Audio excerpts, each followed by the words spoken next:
อาจารย์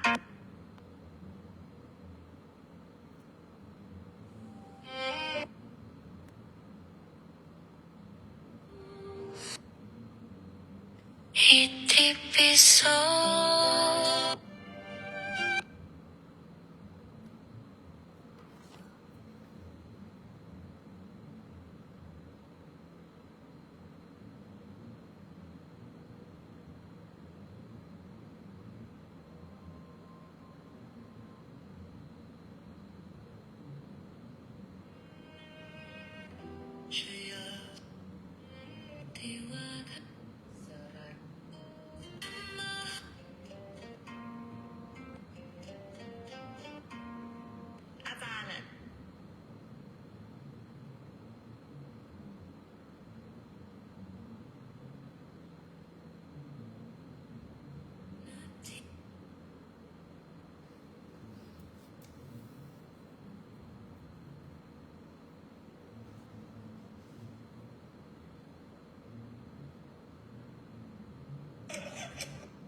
สรุป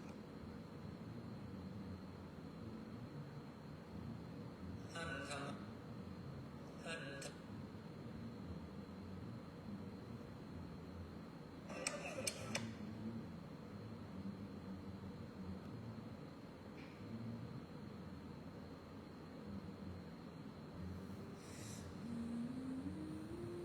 อิทธิปิ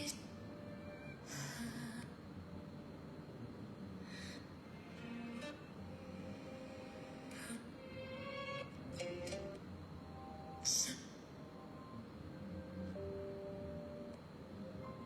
แสนวันนี้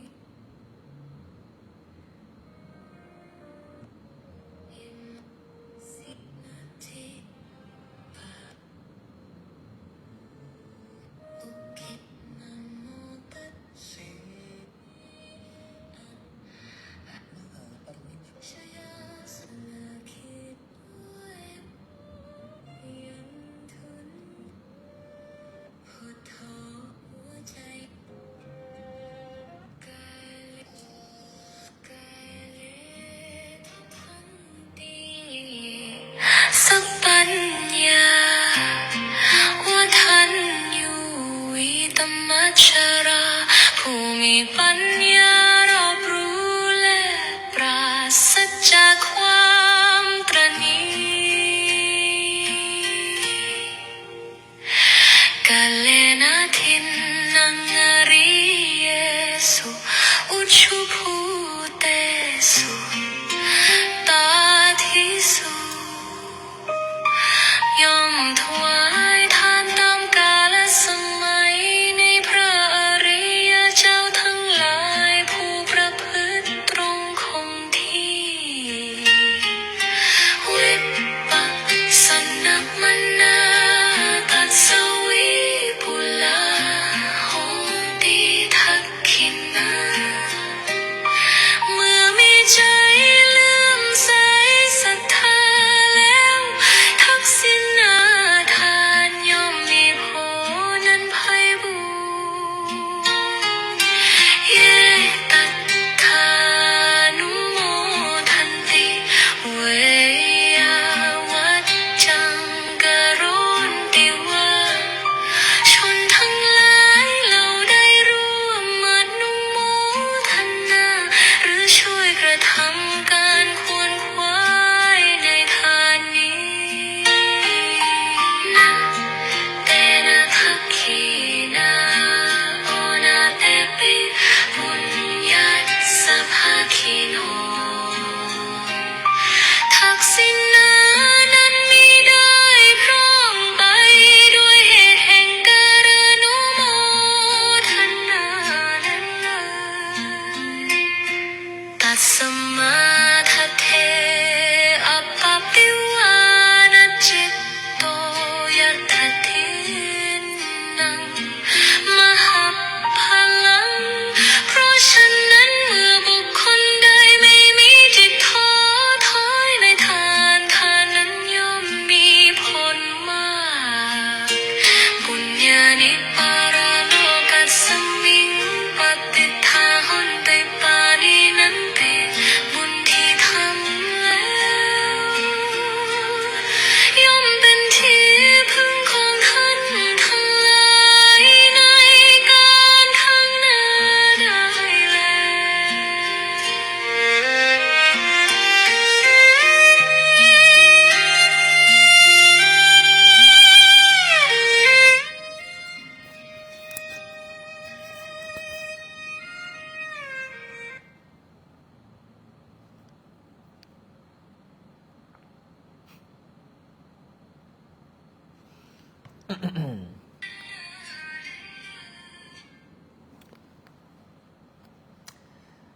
ขอนอบน้อมคุณพระรัตนตรัยขอถวายความเคารพพ่อแม่ครูบาอาจารย์ และขอเจริญพรคณะสายบุญสายยติธรรมในค่ำคืนนี้อาตมาภาพพระรินทร์สุจิตโตเจ้าอาวาส วัดป่าบุญนรินทร์นาคาราม บ้านนายางเมืองนาสายทองนครหลวงเวียงจันทร์ซึ่งในค่ำคืนนี้ก็มาพบมาเจอกันอีกแล้ว ซึ่งหัวข้อธรรมะที่พระอาจารย์จะบรรยายในค่ำคืนนี้ก็คือในเรื่องหาเงินติดขัดสับสนชักหน้าบดถึงหลังเหตุอันใดทำอันใดกะบ่ขึ้นบ่เกินอันมันพอสีได้กับบ่ได้อันมันพอสีมีกับบ่มีอันบ่พอสีเสียกับผัดเสียลูกก็ดื้อผัวก็มีเมียน้อยเมียก็มักตีไผ่ประมาณนี้แหละสาเหตุก็ออกตนยันโยมก็อยากจะฮู้ซึ่งการที่หลายคนเนาะก็เชื่อว่าหาเงินนี่โอ้เก่งหาเงินเก่งถือว่าหาเงินนี่เก่งยอมรับว่าหลายคนนี่หาเงินเก่งแต่ก็เก็บเงินบ่อยู่เก็บเงินบ่อยู่เพราะว่ามีสิ่งที่จำเป็นต้องได้ใช้ได้จ่ายเนาะแต่ก็เป็นธรรมดาละเอาละเดี๋ยวสิได้บรรยายให้ฟังแต่ก่อนสิบรรยายให้ฟังเดี๋ยวมาทักทายคณะสายบุญสายติธรรมในค่ำคืนนี้ก่อนว่าโยมพ่อโยมแม่โยมพี่ฟังอยู่ไสอยู่เหนืออยู่ใต้อยู่ไทยอยู่ลาวอยู่ต่างประเทศโดยเฉพาะก็คืออยู่ USA เพราะว่าคณะสายบุญอยู่อเมริกาก็หลายก็เป็นต้นว่าโยมแม่ซาเฟียโยมแม่ซาเฟียนี่เป็นโยมแม่ที่อุปถากพระอาจารย์ตั้งแต่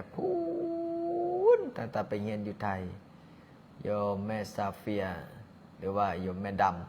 ำโยมแม่พี่หลายคนหลายท่านโยมแม่บุญมีโยมหลายคนอยู่เนาะที่อุปถากก็มากดไลค์กดแชร์อุปถากโดยการกดไลค์กดแชร์นะทักทายกันก่อนเนาะโยมแม่หนูรักท่านรัศมีโยมการโยมสุดใจดวงแก้วโยมอุทัยโยมนางคำแสนโยมจากกทมโยมหอมโยมเพชรโยมแม่สุวมานโยมแม่ขันกาบแล้วก็โยมเครือวันโยมสมจิตโยมกิตติศักดิ์โยมณเลศโยมโยมจาก USA โยมแม่ทองพันโยมกิ่งการโยมกิ่งวันโยมกิ่งวันจันทร์โยมไมมิ้นโยมน้ำชาโยมหนูนี่อยู่นี่สะนะสาธุแม่นความปาจารย์เก็บเงินบ่อยู่ขน้อยบ่มีเงินเก็บตีโยมแม่สำราญโยมแม่สำราญสบายดีบ่เป็นยังไงเบาหวานความดันโยมป้าการพฤกษาโยมปอนโยมแม่สมจิตโยมตองโยมอยู่โยมแม่อยู่ไทยค่ะโยมแม่วันดีโยมพี่อ้อมโยมแม่โต้งจากบุรีรัมย์โยมนาลดาอยู่สังใดเนาะโยมแม่ไก่แล้วก็โยมอย่างอันนี้อ่านบททันฟังจากแพร่แล้วก็โยมแพงศรีโยมแม่ใจโยมพวงพันธุ์ตอนนี้ทักทายกันก่อนเนาะเดี๋ยวทักทายกันก่อนทักทายแล้วก็ออกตัวนั้นโยมอยู่ใส่เนาะสาธุโยมโยมดอนโยมกาญจนาโยมแม่ดาลิวันโยมจากจันทบุรีโยมแม่ทองพันธุ์โอ้หลายคนหลายท่านอยู่โอ้นี่หลายคนเนาะท ที่เข้ามารับชมในตอนนี้เอาทักทายกันสักเล็กสักน้อยก่อน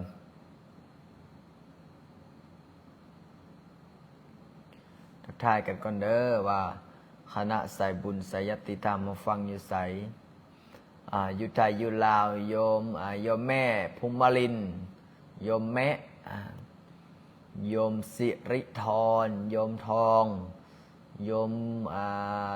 จากลาดพร้าวสาธุเจริญพรเนาะโยมทองลูกพระธาตุจากจังหวัดตราดจังหวัดระยองเอาทักทายกันก่อนโยมแม่เมตตาจากนอร์เวย์อากาศหนาวบ่เนาะญี่ปุ่นเป็นยังไงแล้วเนาะทักทายสบายดีกันก่อนเด้อฟังจากปักเซโยมแม่โนเดี๋ยวเราว่าโยมแม่โนเป็นยังไงแม่ใหญ่สบายดีอยู่บ่เนาะเนี่ยสาธุเด้ออาจารย์สาธุโยมบุญการโยมนุชโยมนงนุชแล้วก็โยมวิไลโยมวิไรโยมอีกอย่างอันนี้บททันคอมเมนต์มันขึ้นหลายคนโยมซ่อพกาโยมอนัทสาธุออกตัวโยมก็ทักทายกันเข้ามาเรื่อยๆกันเนาะฟังอยู่ใสอยู่เหนืออยู่ใต้จากกาฬสินธุ์จากสุรินทร์กาฬสินธุ์สุรินทร์ระยองจันทบุรี101โยมอ้วนโยมนาหมีสาธุจากหัวหินฝั่งไทยค่ะโยมพวงใสแม่พงใสโยมสอนคำโยมท่านนี้อยู่อเมริกาโยมเข็มเพชรใช่ไหมโอ้ขอยชื่อเจ้าแล้ววะโยมเข็มเพชรเนาะ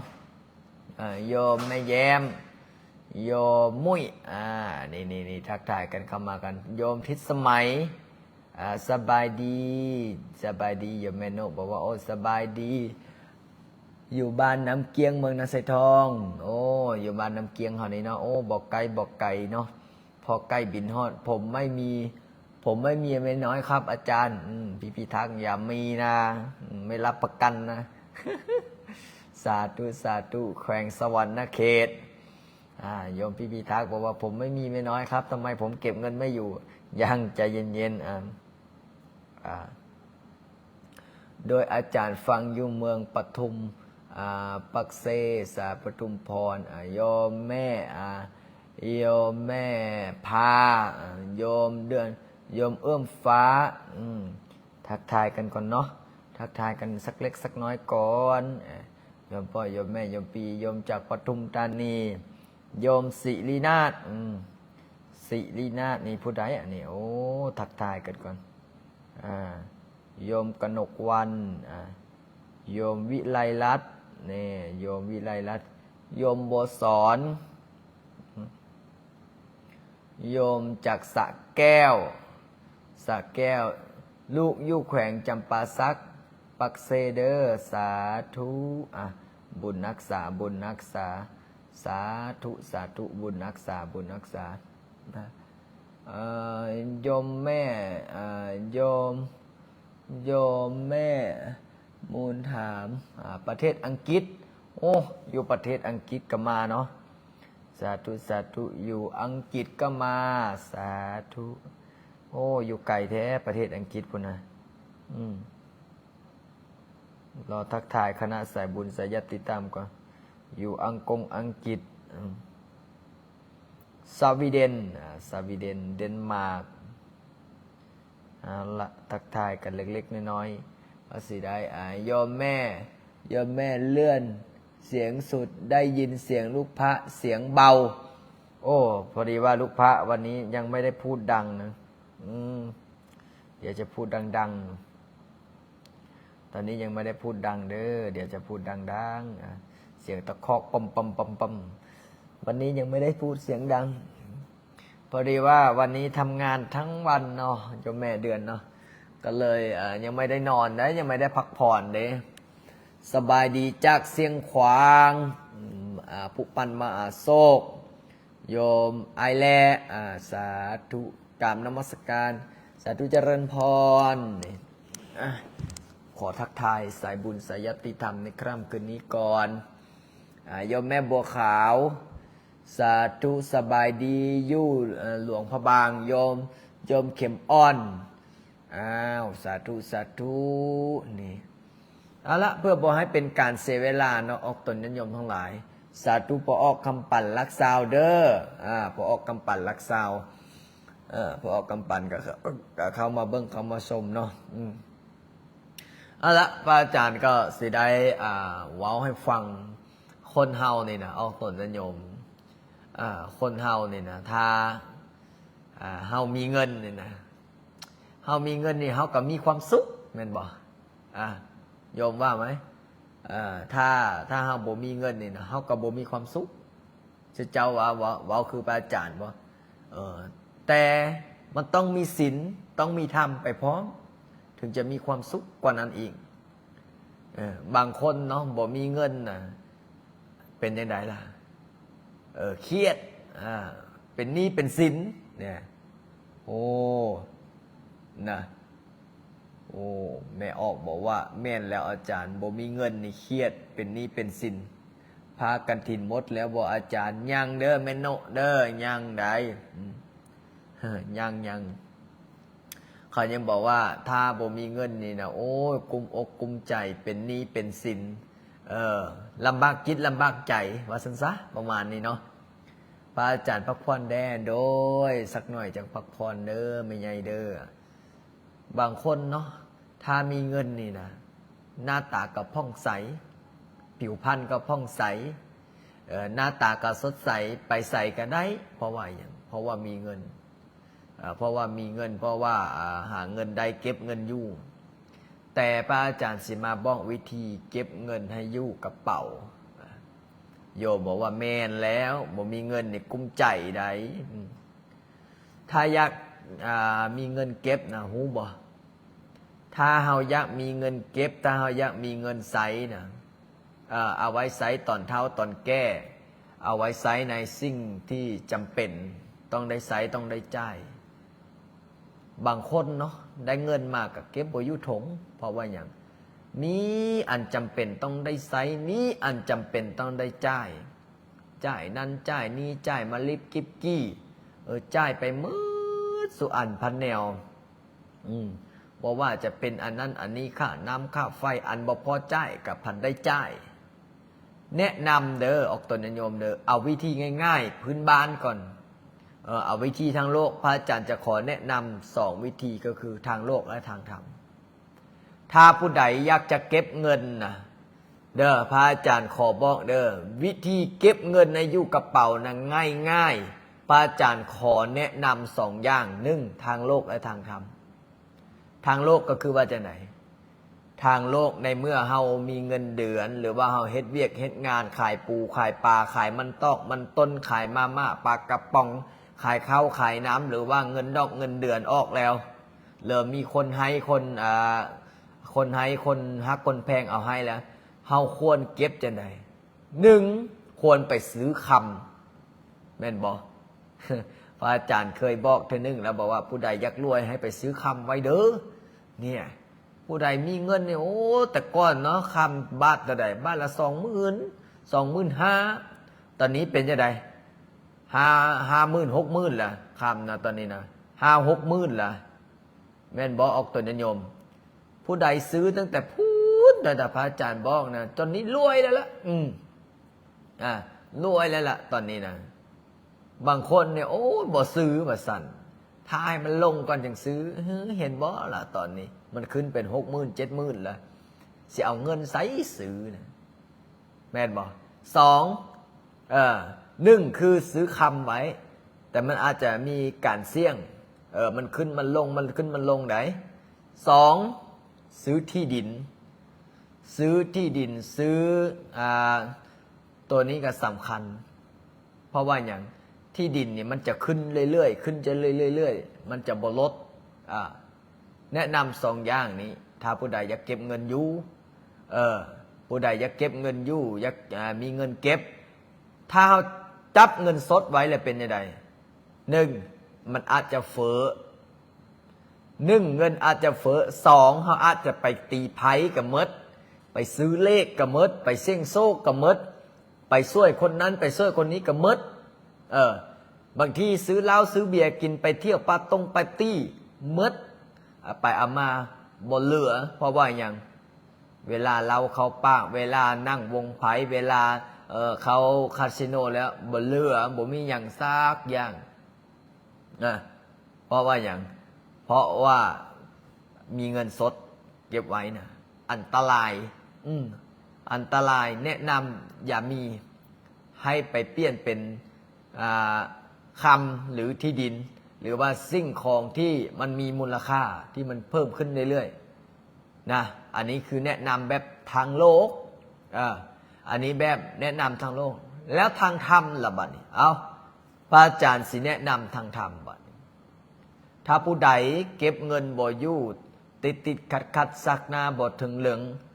สัตหน้าบ่ถึงหลังเจ็บอดแอดมือนั่นก็ไปหาหมอมือนี้ก็ไปหาหมอคนนั้นมือนี้ไปหาหมอมือ3 มื้อดี4 มื้อไข้3 มื้อดี4 มื้อไข้เพราะว่าอย่างเพราะว่าเฮาบ่มีบุญบ่มีวาสนาบ่มีบารมี ถ้าผู้ใดมีบุญถ้าผู้ใดมีบุญมีบารมีนะบ่เจ็บบ่เป็น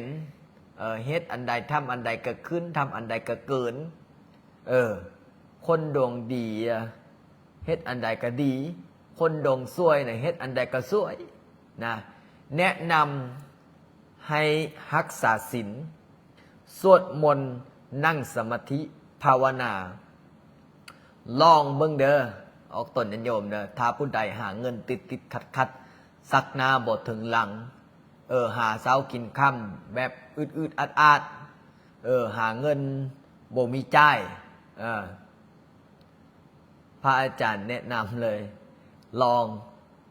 องนั่งสมาธิและกับภาวนานั่งสมาธิและกับภาวนาเฮ็ดจิตเฮ็ดใจเฮาปล่อยวางปล่อยวางปล่อยวางแล้วก็ทำจิตทำใจ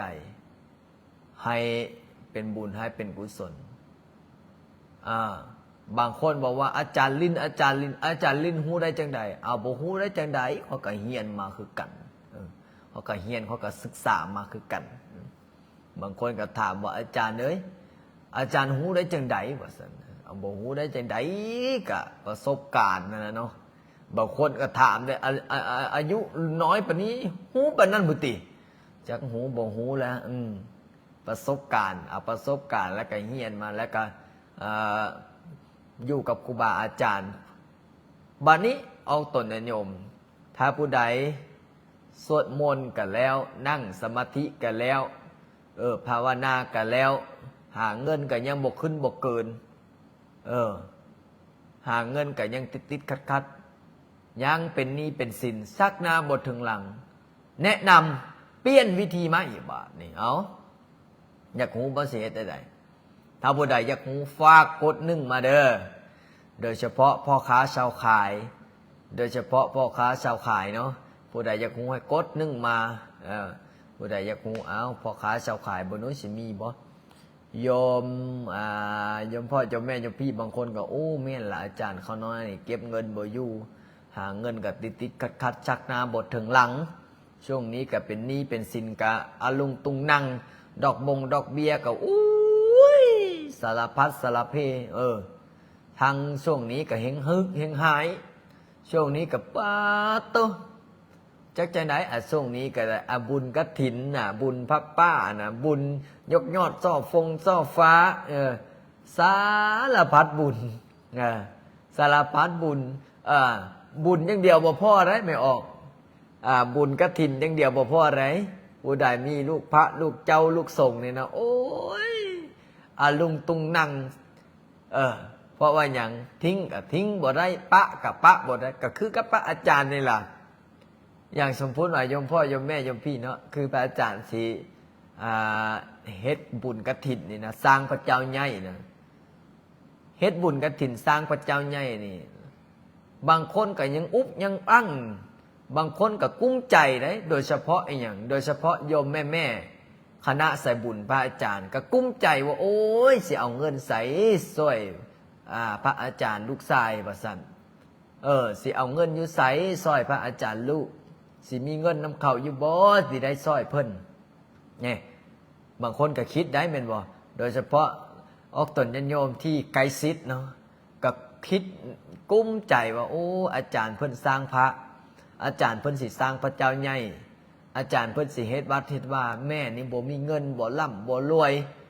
บ่ได้เป็นพ่อค้าสาวขายบ่ได้เป็นนักธุรกิจคือเขาบ่มีที่บ่มีทางบ่มีบ้านบ่มีเฮือนเช่าเขาซื้อบ่ได้ร่ำได้รวยคือเขาโอ้ยอยากไหนมีเงินคือเขาเด้ไปช่วยพระอาจารย์ลูกนะบางคนก็คิดเนี่ยนี่ได้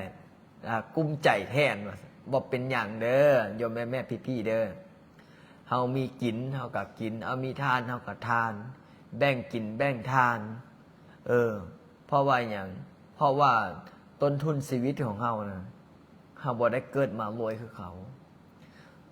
ต้นทุนชีวิตของคนเฮานะอย่าไปเปรียบเทียบใส่กันถ้าเฮาไปเปรียบเทียบกับคนร่ำคนรวยคนที่เขาเกิดมาแล้วเพียบพร้อมทุกสิ่งทุกอย่างเฮาอาจจะสู้เขาบ่ได้คนเฮาน่ะมันมีดีคนละอย่างเขาอาจเกิดมาเป็นคนรวยเกิดมาเป็นคนที่เพียบพร้อมหมดทุกสิ่งทุกอย่างพ่อแม่เขาสร้างเขาสาพ่อแม่เขาหาเฮ็ดให้ทุกอย่างก็ถือว่าเป็นบุญเป็นกุศลเขา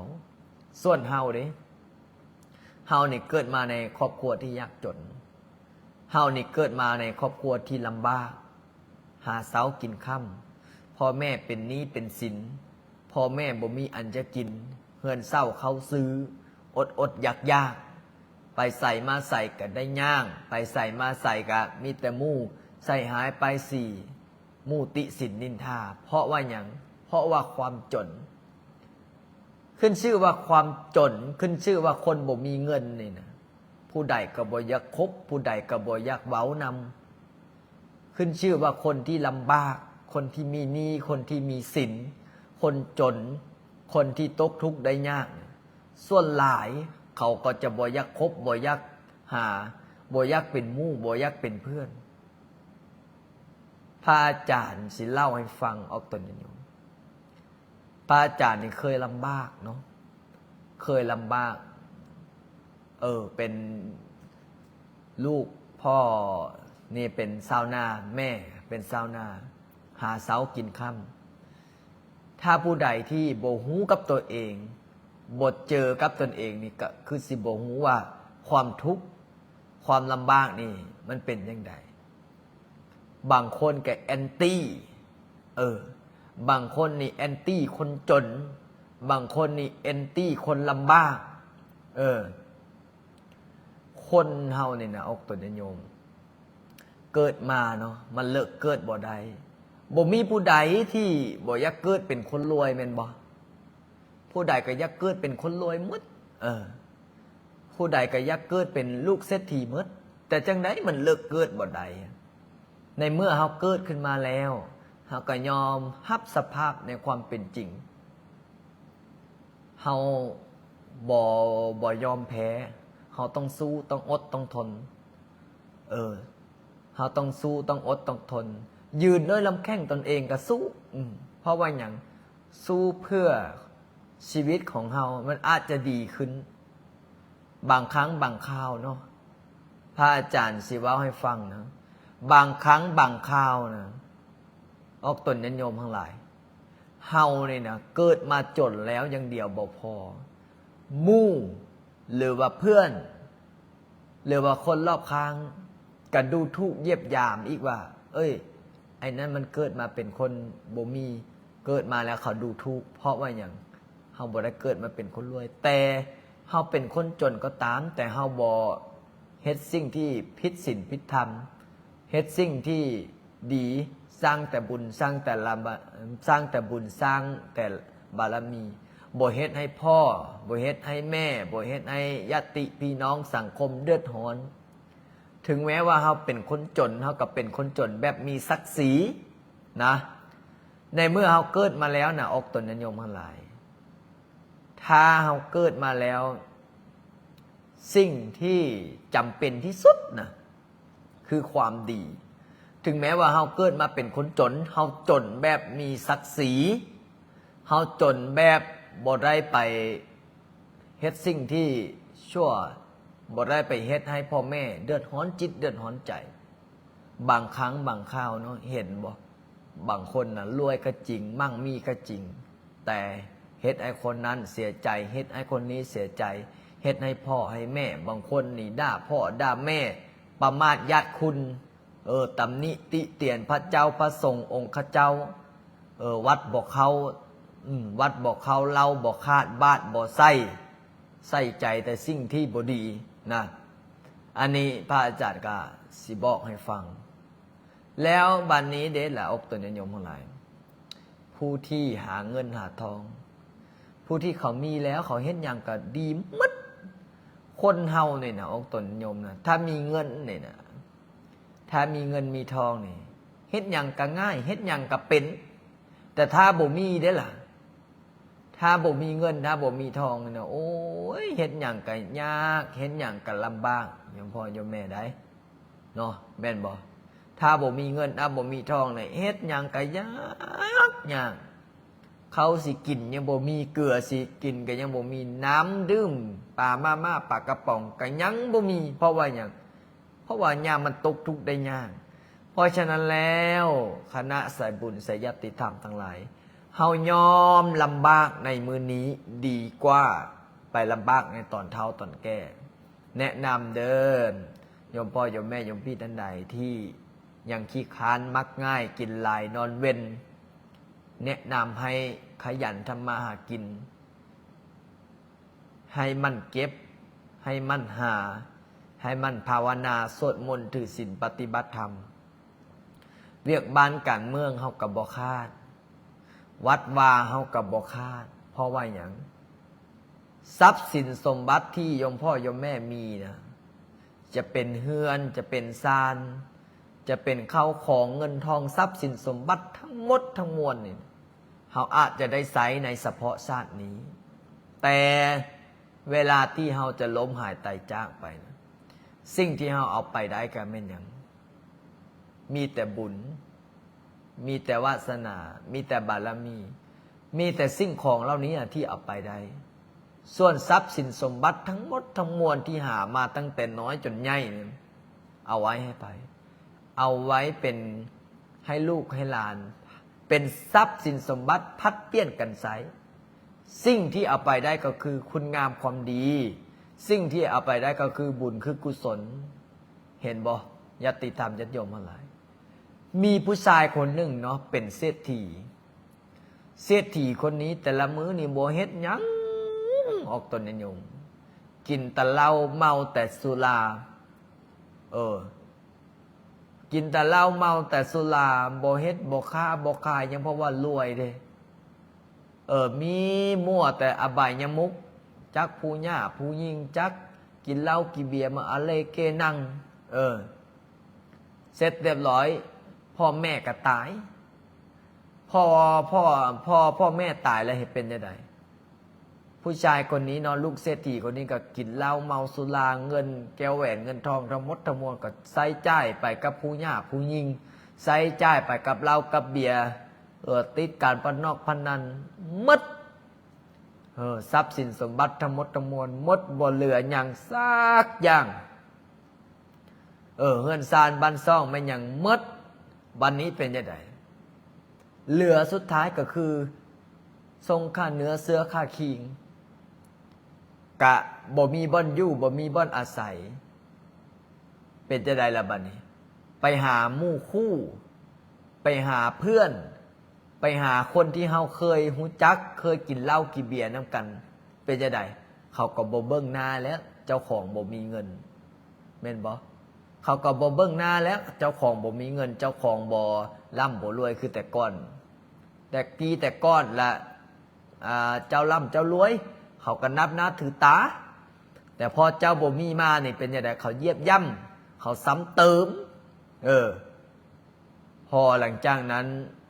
ผู้ชายคนนี้เนาะพ่อแม่ตายหมดทรัพย์สินเงินทองก็หมดไปนำกับอบายมุขเป็นละใดละบัดนี้ก็ได้ถือกระโปะมะพร้าวถือกระเบื้องถือถ้วยถือซ้ำน่ะหาเลาะขออาหารตามบ้านตามซ่องพอได้กินประทังชีวิตอดมื้อกินมื้อหาตามซอกตามซอยหั่นล่ะบางมื้อบ่มีคนทานให้กินก็ไปญาติกินข้าวนำหมานั่นนะก็ไปญาติกินข้าวนำสุนัขแล้วก็เป็นคนหูหนวกตาบอดเป็นคนพิการไปแล้วบัดนี้นะเพราะว่าอย่างเพราะว่าตัวเองตอนพ่อแม่มีชีวิตอยู่บ่เฮ็ดบ่หาบ่สร้างบ่สาบ่พัฒนาจิตใจตนเองบ่พัฒนาชีวิตมกมุ่นแต่ในสิ่งอบายมุขมกมุ่นแต่ในสิ่งที่ผิดศีลผิดธรรมผลสุดท้ายแหละเป็นยังไงผลสุดท้ายก็ได้ไปเป็นขอทานพาเล่ร่อนพเนจรอดยากนี่แหละชีวิตของคนเฮาเนี่ยนะอกตนยมทั้งหลายถ้าเฮาบ่ตั้งจิตถ้าเฮาบ่ตั้งใจถ้าเฮาบ่ใส่ใจเนี่ยโอ้บ่ได้มันต้องใส่ใจมันต้องตั้งจิตตั้งใจให้มั่นฝึกฟั่นไฟฝนสร้างเนื้อสร้างตนให้เข้มแข็งอดทนประหยัดล้มแล้วต้องลุกทุกข์แล้วต้องทนจนแล้วต้องสู้อยู่ให้เป็นและก็เย็นให้พอเจ้าจะได้มีความสุขถ้าเจ้าอยู่บ่เป็นถ้าเจ้าเย็นบ่พอชีวิตของเจ้าก็จะพังเพราะฉะนั้นแล้วโยมพ่อโยมแม่โยมพี่ทั้งหลายสัจธรรมความจริงมื้อนี้ก็คือมีทุกข์เหล่านั้นมันก็บ่เที่ยงแท้ถาวร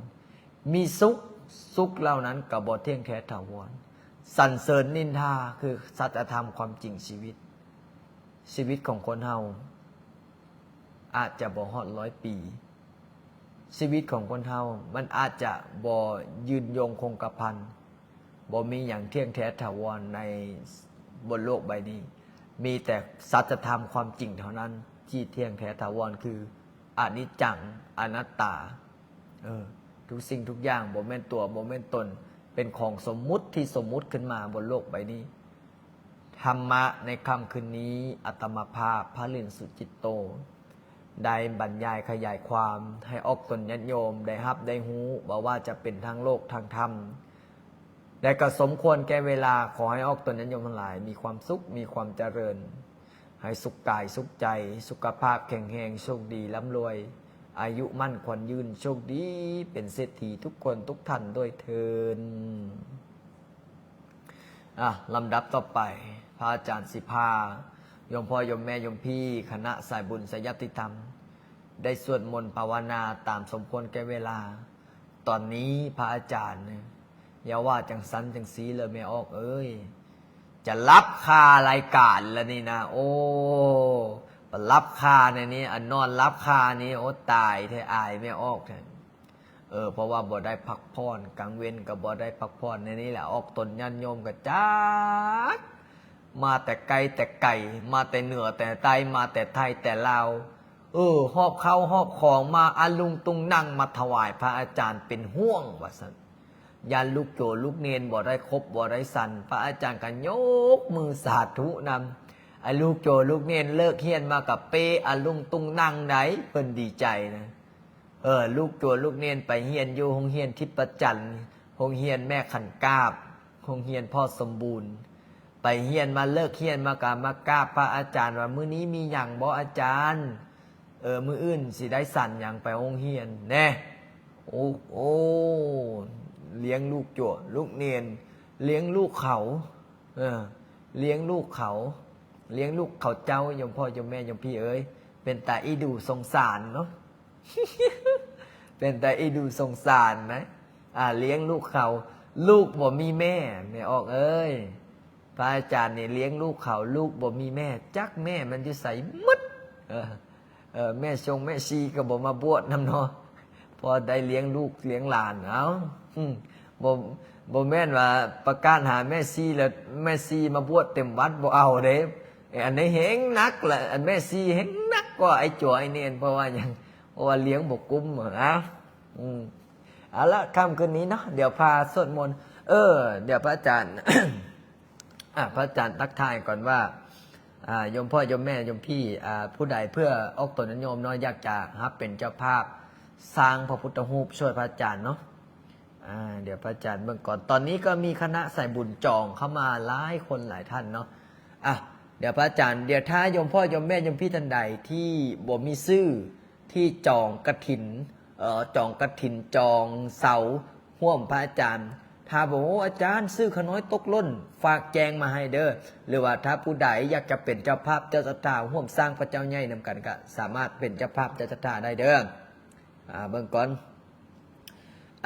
เจ้าภาพแรกก็คือโยมแม่เวิร์นเนาะแม่ตู้เวิร์นแม่ตู้เวิร์นแม่สมบูรณ์แม่สมบูรณ์แม่บุญมีแม่เมตตาแม่เดือนแม่สิริแม่ตำแหน่งพี่หาฤทัยแม่มณีวันโยมพี่พรดงดาวโยมแม่จอมศรีโยมแม่คำโยมแม่ปุญญนุชแล้วก็โยมพ่อวันเพ็งแล้วก็แม่แยงทองโยมบัวจินโยมบัวจินแก้วพิลาแล้วก็โยมแม่คำพรหมจันทร์5 ล้านกีบได้อันนี้ครับเป็นเจ้าภาพพระอาจารย์บ่ได้สวดมนต์เดินวัดอีกบ่อยากเห็นลูกโจลูกเนนพระอาจารย์จะสวดลงไปสวดตอน6 โมงแม่ลงไปสวดตอน6 โมงแล้วพระอาจารย์ก็ขึ้นมานี้แล้วก็ทุกวันพฤหัสเด้อพระอาจารย์จะได้และวันพฤหัสกับวันพระอาจารย์แม่พายังหัวเจ้ามาเลี้ยงลูกไส้ลูกพระเด้อแม่พานี่ก็อุปถากพระอาจารย์มานี่ก็หลายปีละช่วยพระอาจารย์สร้างพระเจ้าใหญ่จนสำเร็จเนี่ยแม่พาก็อุปถากพระอาจารย์ก็เป็นบุญเป็นกุศลได้มีเล็กกับท่านเล็กมีน้อยกับท่านน้อยเนาะช่วงนี้เนาะแม่พาเนาะแต่ก้อนนี่แม่พาถวายที่เป็น100,000-200,000ได้คนขายที่ได้เด้ สาธุแต่ก็ค่อยเฮ็ดค่อยเป็นค่อยไปเด้อฮอดใส่ละโยมคำพรหมจันทร์5 ล้านกีบโยมแม่ศรีสุพรรณแก้วมณี5 ล้านกีบโยมแม่จันส่วนโยมแม่จันส่วนจันทวงศ์5 ล้านกีบโยมบานแก้วพิลา10 ล้านกีบโยมแม่แอ5 ล้านกีบแม่แอที่มาบทชีโยมส่วนสิงสวัสดิ์5 ล้านกีบเนี่ยอันนี้คือสร้างในสร้างเฮาเนาะสร้างกันจะว่าพระอาจารย์กันยังจนหัวแตกหัวบี้ไม่ออกเลยในสร้างอันมาเฮ็ดห้องน้ำให้พระอาจารย์นั่นน่ะโยมพ่อโยมแม่อันในสร้างที่มาเฮ็ดห้องน้ำให้พระอาจารย์นั่นล่ะหลังคาห้องน้ำพระอาจารย์แล้วก็เฮ็ดหลังคาอันนี้นะมาเฮ็ดหลังคาอยู่ดีๆพอออกไม่ออกโอ้ยจังหวะเป็นไข้มึงแม่เป็นไข้เจ็บหัวเจ็บหลังเจ็บเอวโอ้ยเมียกับเป็นไข้ผัวกับเป็นไข้บ่สบายเฮ็ดจะได้ละบัดนี้เงินกับบ่มีเลยไปกู้หนี้ยืมสินไปกู้หนี้ยืมสินมาเอาเงินนี้ไปห้องหมอไปรักษาบัดนี้พอไข้บัดนี้ไข้หายเจ็บหัวแล้วมาหาพระอาจารย์ผัวกับมาเมียกับมาบัดนี้อาจารย์เอ้ยช่วงนี้บ่สบายบ่ซั่นจากอาลุงตุงนั่งอันสกอตเทปมันติดหัวเนี่ยอาลุงตุงนั่งพระอาจารย์ก็เลยสงสารแท้เป็นอย่างนี้ให้เจ้านี่ไปขอพรพ่อปู่แม่ย่าเด้อไปขอเอาอย่างนั้นละไปขอพรปู่องค์ดำแม่ย่ามณีจันทร์เด้อพระพุทธรูปพระเจ้าองค์ดำเด้อว่าสั่นพระอาจารย์ก็บอกวันนี้แหละเราก็ไปแล้วเราก็ไปจุดธูปจุดเทียนแล้วบัดนี้สาธุปู่องค์ดำแม่ย่ามณีจันทร์เด้อช่วยลูกช่วยหลานให้ลูกนี่หมดนี้หมดสินหายทุกข์หายโศกหายโรคหายภัยด้วยเถิดเพียงอธิษฐานแบบนี้ปักธูปลง16 ดอกตกตอนแรงมาบาดนี้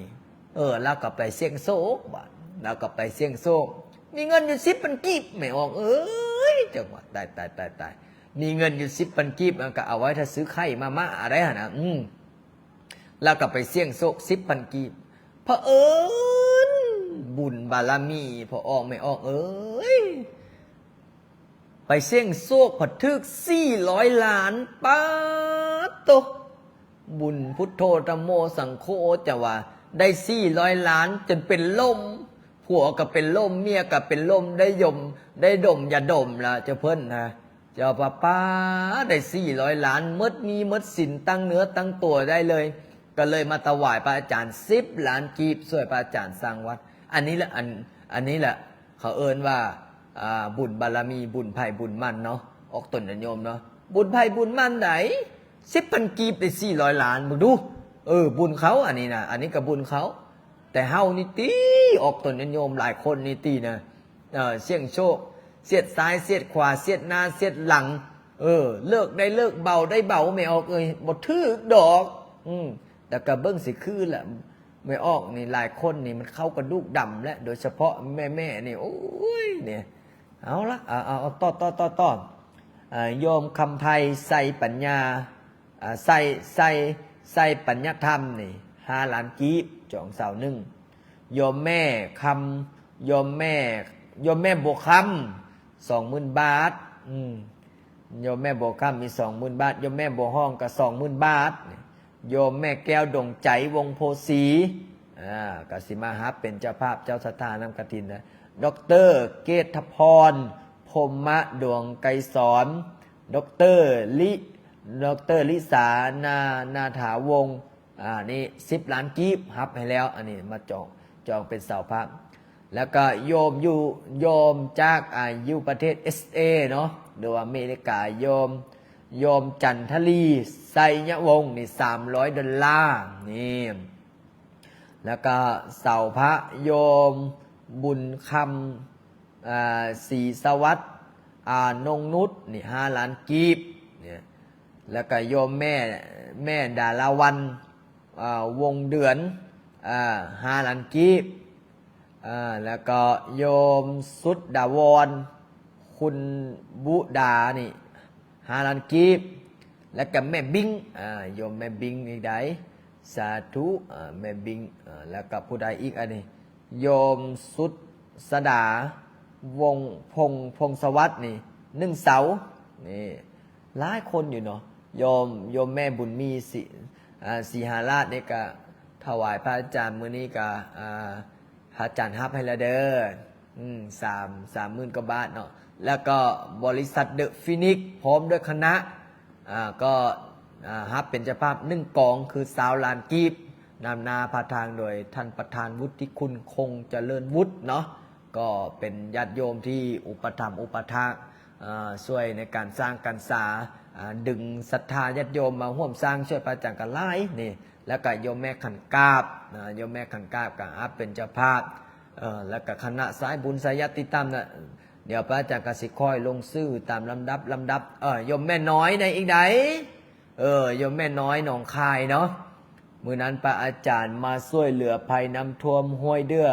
เมืองพลหงแม่ออกซื้อเลขป้ายรถอาจารย์ออกตรงเลยเจ้าอย่าบอกภัยอย่าเว้าดังหลายค่อยอย่าบ่อยากอ่านเห็นค่อยย่านเห็นเป็นประเด็นปานนี้แต่ก็ยากเถอะเนาะได้เท่าใดแม่นแล้วบุญไปบุญมันอาจารย์แสดงว่าเจ้าทึกอย่าลืมถวายพระอาจารย์แด่แต่ทึกหลายนะเลี้ยงจั่วเนียนสร้อยคอยนี่นะพอได้หัวนะไม่ออกซะสวดมนต์นำกันเด้อและก็ลายซื่อเนาะแล้วก็โยมเจนด้วยเนาะโยมเจนแล้วก็โยมแม่บางคนก็กำลังสิโอนมาตั้งแต่อเมริกาผู้ใดอยู่USA หรืออยู่อเมริกาฝากคอมเมนต์บอกพระอาจารย์เด้อหรือว่าโยมญาติธรรมอยู่ฝั่งไทยนะช่วงนี้ญาติโยมอยู่ฝั่งไทยก็คาดหายเพราะว่าอย่างบางคนอ่านภาษาลาวบ่ได้เขาว่าฟังภาษาพูดอาจารย์ลินพูดภาษาอะไรโยมฟังไม่รู้เรื่องโยมมันไม่ฟังละพระอาจารย์ก็เลยต้องจะเป็นได้เว้าไทยเนี่ยได้เว้าลาวแท้เอาใจญาติธรรมฟังไทยได้แม่พี่อยู่ฟังไทยแล้วก็เอาใจญาติธรรมออกตนโยมฟังลาวเนาะกับเข้าใจน้ำกันเด้อโยมแม่เด้อบางคนโอ้ยเว้าแต่ภาษาลาวโยมบอกเข้าใจค่อยกับเป็นคนลาวค่อยกับเว้าภาษาลาวนี่แหละเพราะฉะนั้นเตรียมสวดมนต์น้ำกันเด้อพร้อมหรือยังพร้อมหรือยังพระจะรับแล้วนี่สวดน้อยเอาน้องมื้อนี้เนาะ สาธุอะระหังสัมมาสัมพุทโธภะคะวาพุทธังภะคะวันตังอภิวาเทมิสวากขาโตภะคะวะตาธัมโมธัมมังนามัสสามิสุปฏิปันโนภะคะวะโตสาวกสังโฆสังฆังนามามินะโมตัสสะภะคะวะโตอะระหะโตสัมมาสัมพุทธัสสะนะโมตัสสะภะคะวะโตอะระหะโตสัมมาสัมพุทธัสสะนะโมตัสสะภะคะวะโตอะระหะโตสัมมาสัมพุทธัสสะพุทธังสรณังคัจฉามิธัมมังสรณังคัจฉามิสังฆังสรณังคัจฉามิทุติยมปิพุทธังสรณังคัจฉามิทุติยมปิธัมมังสรณังคัจฉามิทุติยมปิสังฆังสรณังคัจฉามิตติยมปิพุทธังสรณังคัจฉามิทุติยมปิสังฆังสรณังคัจฉามิตติยมปิพุทธังสรณังคัจฉามิตติยมปิธัมมังสรณังคัจฉามิตติยมปิสังฆังสรณังคัจฉามิปานาติปาตาเวรมณีสิกขาปันดังสัมมาทิยามิอาเตียนาตานาเวรมณีสิกขาปันดังสัมมาทิยามิกาเมสุเมสาจลาเวรมณีสิกขาปันดังสัมมาทิยามิโมสาวาตาเวรมณีสิกขาปันดังสัมมาทิยามิสุลาเมลยมัสสปามาทัฏฐานาเวรมณีสิกขาปันดังสัมมาทิยามิอิติปิโสภะคะวะอะระหังสัมมาสัมพุทโธเวสสันสรณสัมปันโนสุขโตโรกวิโตอนุตตรบุริสตัมมัสสาลติสัทธาเทวมโนสานังพุทโตภะคะวะติสวากขาโตภะคะวะตาธัมโมสันเตียนติโกอาการิโกเอหิปัสสิโกโอบันนายิโกปัจจามตัมเวริตาโพเวนโยเฮติโสปฏิปันโนภะคะวะโตสาวกสังโฆอุชุปฏิปันโนภะคะวะโตสาวกสังโฆยะปฏิปันโนภะคะวะโตสาวกสังโฆสามิเจปฏิปันโนภะคะวะโตสาวกสังโฆยติดังจันตาริปุริสยุคานิอันดาปุริสัมโภคาราเอสะภะคะวะโตสาวกสังโฆอาหุนายโยปะหุนายโยทังขินายโยอัญชริกรณิโยอนุตตรังปุญญาเกตังโรงกาสาติสัมปจิสามินาสังสีโมปมันชมาเทวาสัพเพยคาบรายนติพมมาชมาเทวาอภิลาภะภวันตุเมมะบุญโยมะระโพภวันตุเมมิเตปะโออติพุทธมะอุนะโมพุทธายะ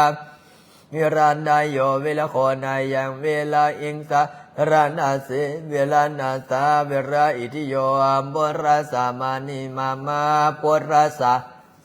ขวโหชาปฏิขามิเป่งเป่งปาปาอาเลอะเลอสามปัจเจสามินาสังติโมพมมาจะมาเดวาสัพเดยากาบรายมติพมมาจะมาเทวาอาภิราบาพวันตุเมมาปุญโยมาราโปพวันตุเมมิเตปะอุอันติมพุทธามาอุณโมปทายาวิลาตโยเวลโคนายังวิราอิงสารานาเสวิลันตาสาวิราอิทิโยปุราสามาเนมามาปุราสาสวโหมสัมปติสามีเพ่งเพ่งปาปาอาลึเลสัพเพสัตตาสัตตาหุนตัวเวลาสุขสิวินอมขอให้สัตว์ทั้งหลายจงเป็นผู้บ่มีเวรต่อกันและกันจงเป็นผู้ดำรงชีพอยู่เป็นสุขทุกเมื่อเดินกาตังปุญญังปรังไมหังสเปปาคีพวันตุเตขอให้สารังสิ้นน้ำจงเป็นผู้มีส่วนได้เสวยผลบุญอันนี้ข้าพเจ้าได้บำเพ็ญแล้วนั้นเดินสาธุพระอาจารย์ขออนุญาตปิดไลฟ์จำวัดก่อนเด้อเพราะว่าเริ่มง่วงนอนแล้วง่วงนอนคักบาทนี้เพราะว่าเฮ็ดเวียกมืดมือสาธุสาธุสาธุนอนรับฟันดีโชคดีร่ำรวยร่ำรวยเด้อ